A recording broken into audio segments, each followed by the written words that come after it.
Shalom, perkenalkan nama saya Febio Navella dari kelas 12 IPS 3. Pada kesempatan kali ini, saya akan menjelaskan tentang informasi yang berkaitan dengan akuntansi, yaitu ada 4. Yang pertama, pemakai. Berikut kita akan mengenal pemakai informasi dalam 2 jenis, yaitu yang pertama ada pengguna internal dan yang kedua pengguna eksternal. Pengguna internal termasuk manajer dan pemilik atau owner. Sedangkan pengguna eksternal, bisnis termasuk investor, kreditor, pemasok, instansi, pemerintah, masyarakat umum, pelanggan, dan karyawan. Yang kedua, ada etika. Etika profesi menurut akuntansi yaitu ilmu yang mempelajari perilaku baik dan buruknya seorang akuntan sejauh yang dapat dipahami oleh pikiran manusia terhadap pekerjaan yang membutuhkan pelatihan dan penguasaan terhadap satu pengetahuan khusus sebagai akuntan. Yang ketiga, ada profesi. Profesi adalah profesi yang sangat dibutuhkan oleh setiap perusahaan, terutama perusahaan yang besar, dan ada juga profesi internal auditor, profesi akuntan publik, akuntan pajak, akuntan pemerintah, akuntan pendidik. Yang keempat, ada kualitas. Kualitas informasi dalam akuntan itu ada 4. Yang pertama ada relevan.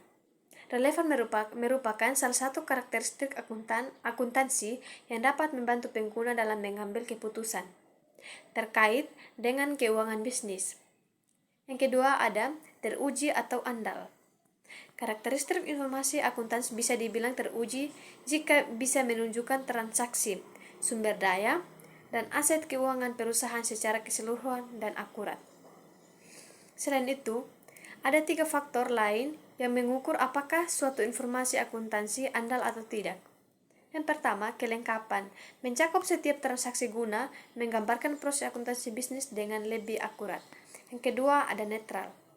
Tidak melibatkan prasangka saat mengevaluasi laporan keuangan, entah informasinya positif atau negatif. Yang terakhir, bebas dari kesalahan. Perhitungannya dapat tepat dan akurat. Dan yang ketiga, verifikasi. Untuk membuat prediksi keuangan yang akurat, Anda perlu memastikan bahwa informasi akuntansi perusahaan dapat diverifikasi. Verifikasi melibatkan autentikasi informasi dan perhitungan keuangan dengan menggunakan beberapa sumber atau pihak independen untuk mengembangkan hasil yang sama. Dan yang terakhir, mudah dimengerti. Karena pengambilan keputusan untuk perusahaan seringkali melibatkan pihak di luar departemen manajeral, laporan keuangan harus mudah dimengerti. Tingkat keterpahaman suatu laporan keuangan bisa dilihat dari seberapa mudah seseorang dapat memahami informasi akuntansi yang ada di dalamnya. Sekian dari saya, terima kasih dan shalom.